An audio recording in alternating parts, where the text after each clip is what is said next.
Você já viveu aquele momento específico onde o pedal estava indo bem, o grupo estava junto, o ritmo estava lá e, de repente, lá pela última hora, tudo começou a desmoronar? As pernas ficaram pesadas de um jeito diferente do cansaço normal, a potência caiu visivelmente, a cadência despencou e aquilo que parecia um treino incrível virou uma batalha de sobrevivência nos últimos quilômetros? Isso tem um nome, tem uma causa muito mais específica do que a maioria das pessoas imagina e tem solução.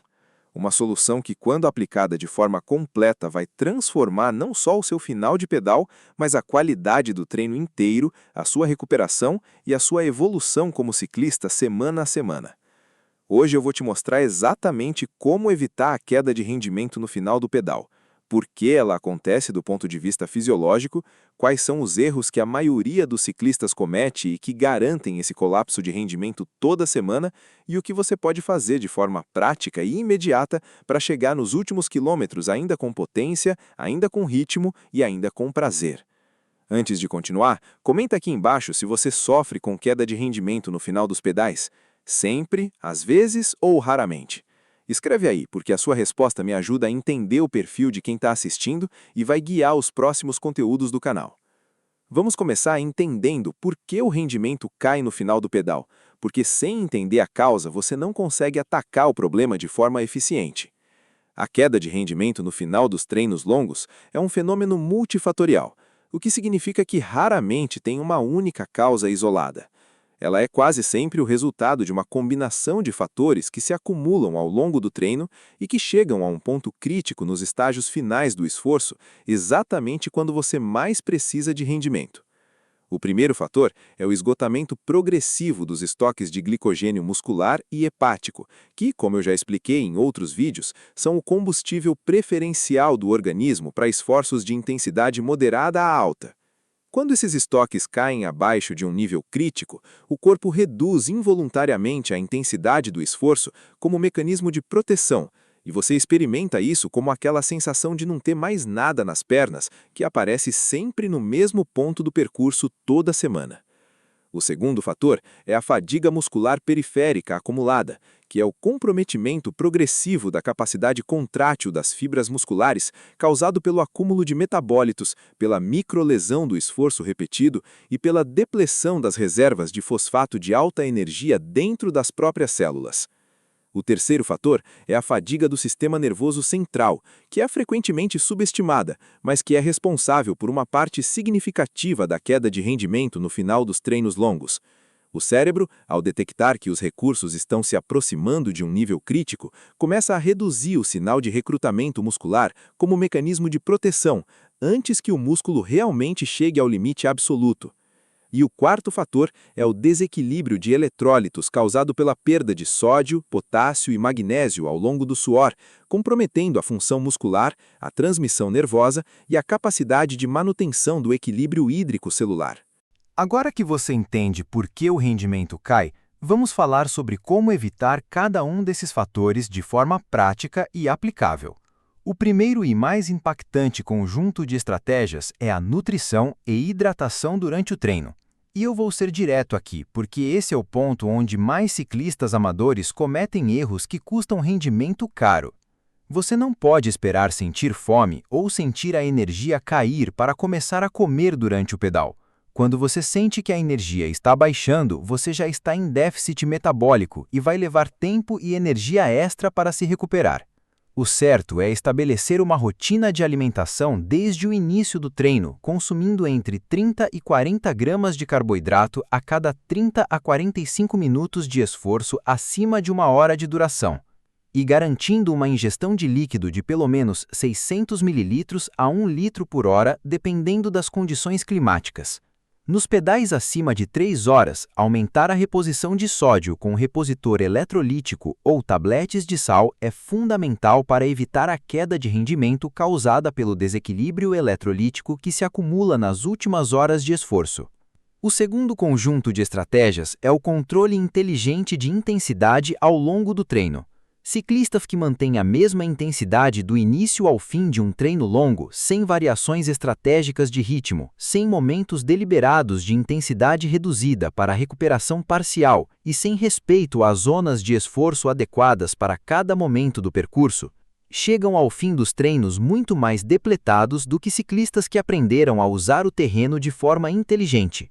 Recuperar nas descidas e nos trechos planos mais fáceis, controlar a intensidade nas subidas, para não ultrapassar o limiar desnecessariamente, e distribuir o esforço de forma progressiva ao longo do percurso são habilidades táticas que se desenvolvem com prática e que têm impacto direto e mensurável no rendimento do final do pedal.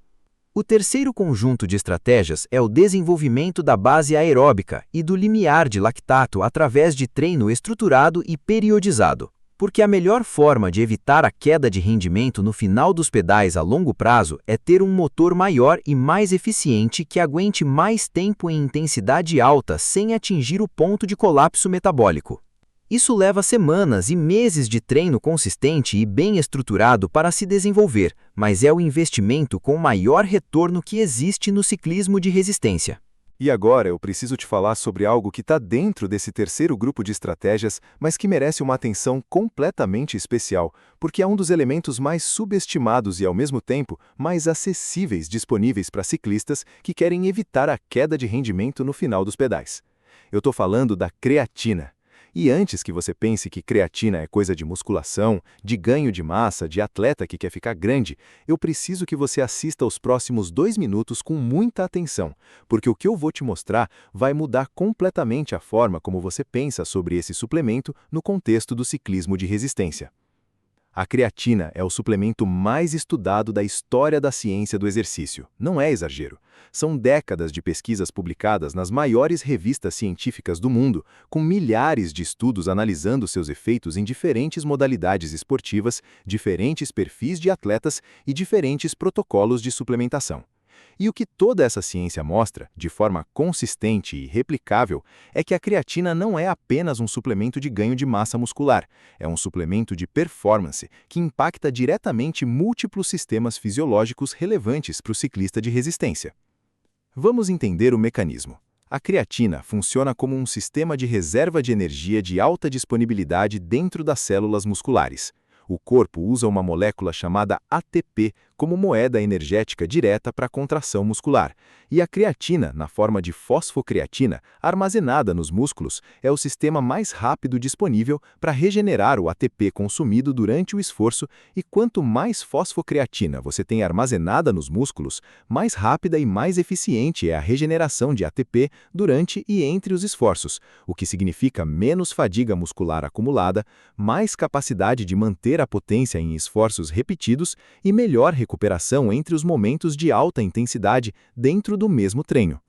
Para um ciclista em pedal longo, isso se traduz de forma muito prática em manter a potência por mais tempo antes de entrar em fadiga muscular irreversível, em recuperar mais rápido entre as subidas e os trechos de alta intensidade que aparecem ao longo do percurso e em chegar nos últimos quilômetros com uma reserva de capacidade muscular que sem a creatina simplesmente não estaria lá.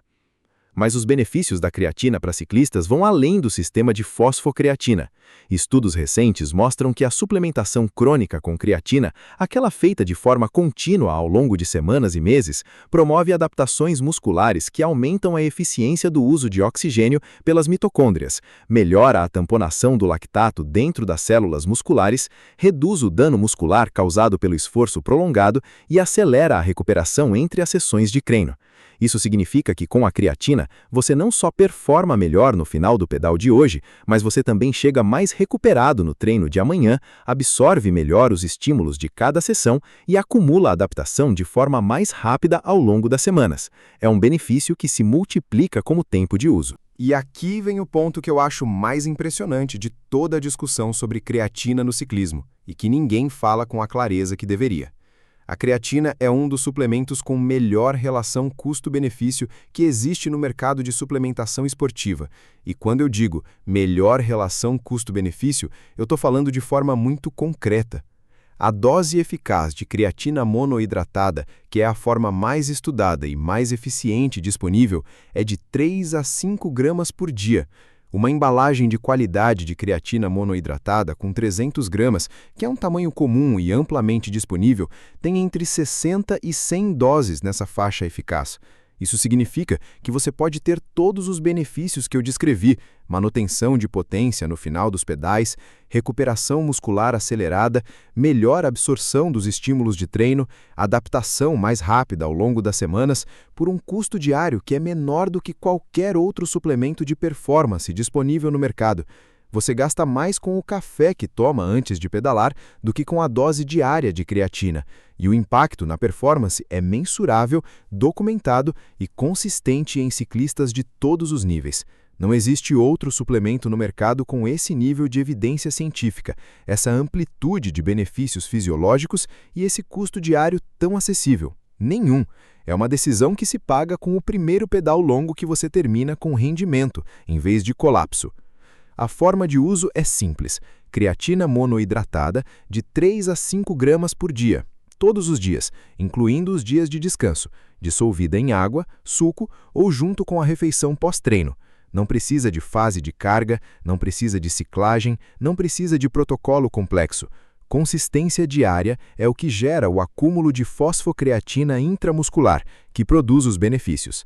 Em 4 a 6 semanas de uso contínuo, os estoques de fosfocreatina nos músculos atingem a saturação, e é a partir daí que você começa a sentir de forma mais evidente a diferença no final dos pedais, na recuperação entre as sessões e na qualidade geral do treino.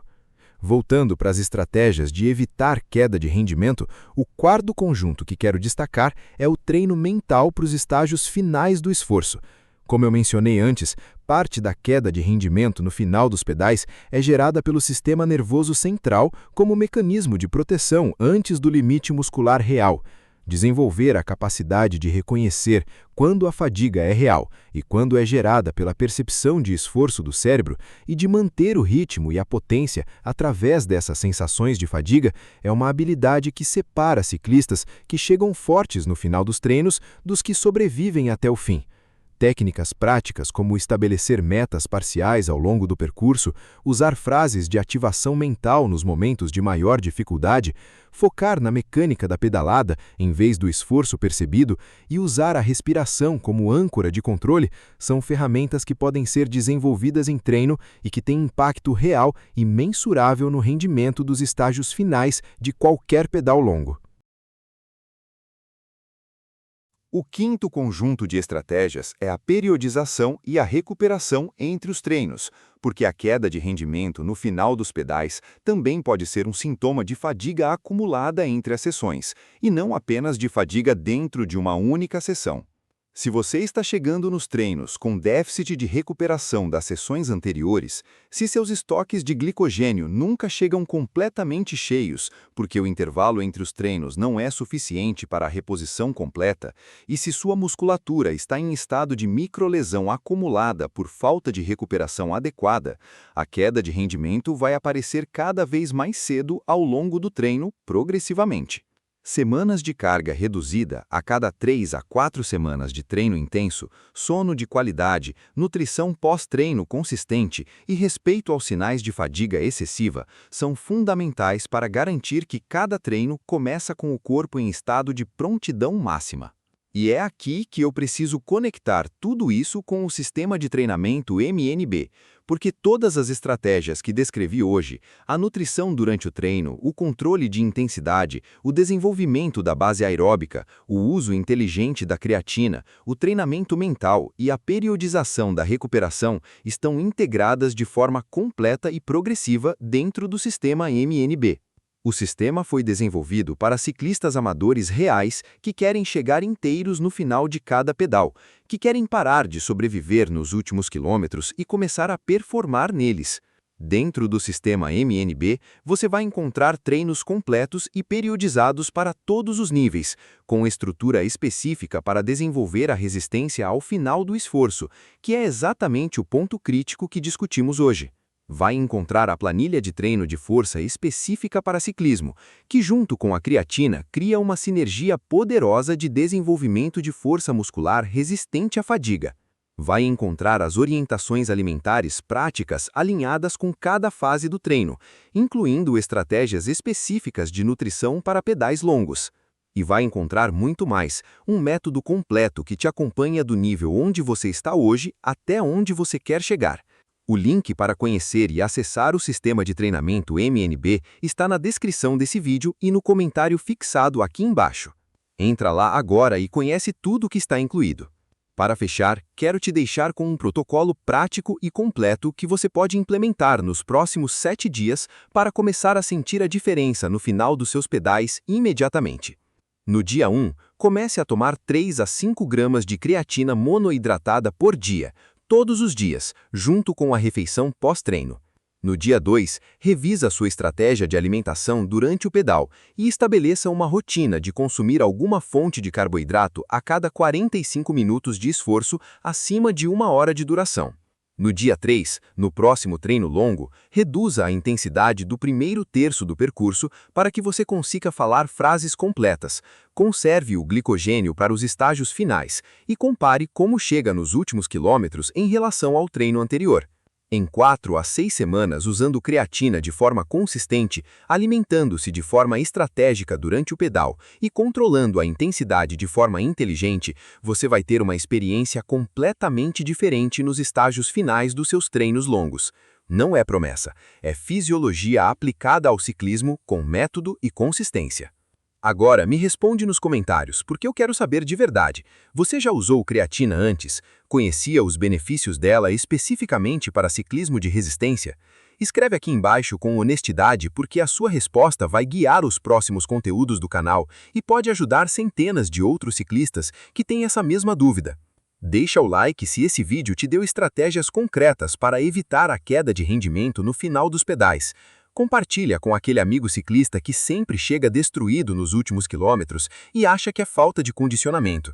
E se inscreve no canal para não perder nenhum conteúdo. Não esquece de conferir o sistema de treinamento MNB na descrição e no comentário fixado aqui embaixo. Até o próximo vídeo e bora chegar forte no final de cada pedal!